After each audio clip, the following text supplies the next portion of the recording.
سلامونه دوستانو، په دې هیله چې تاسو خوښ وئ، صحتمند وئ، خوشحاله وئ. دوستانو ما سره چې کوم نظم دی د شاعر دی همدرد متنوال صاحب د افغانستان همدغه د طالب او د دولت ترمنځ کوم ورځنی اوربند یا د تاوتریخوالي د کمښت له امله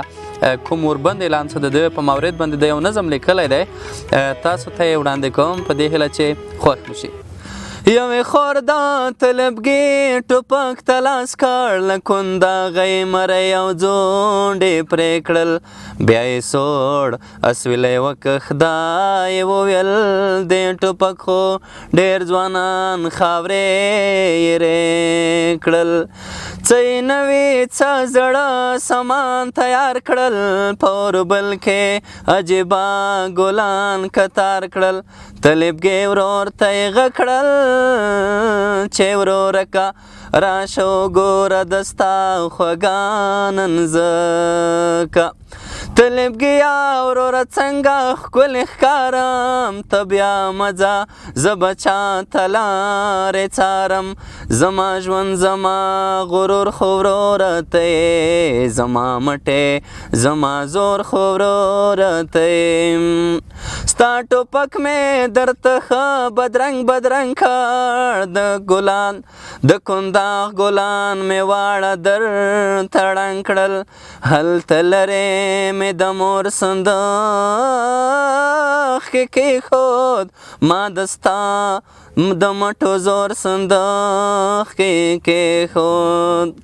د ورورک په مخې غبرګې اوښکې راغلې، د ورورک په مخې غبرګې اوښکې راغلې، غړوې ترېنه شې سترګې اوښکې راغلې،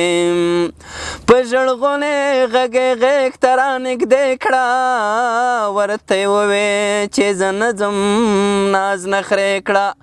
ورته وویل چې زه نه ځم ناز نخرې کړه، څنګ په څنګ د خپلې مور کوټې ته لاړل، څه په خوند څه په غرور کوټې ته لاړل، د ژړا او د خندا څه پته نه وه،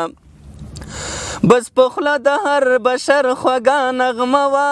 هلته بله خور د سر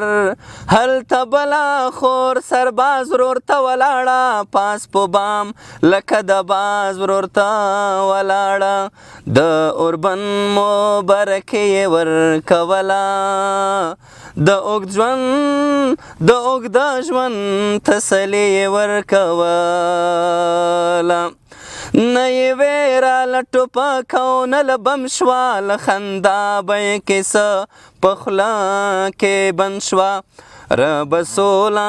منازې له په وطن کړه،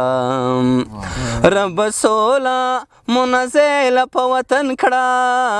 دا د ورځو اوربند مو زر کلن کړه، متنوال همدرد به دومره درته ژاړم ژاړم ژاړم، متنوال همدرد به دومره درته ژاړم، چې په هر شعر کې به سوله درنه غواړم. ډېر ښه ډېر ښه ډېره مننه.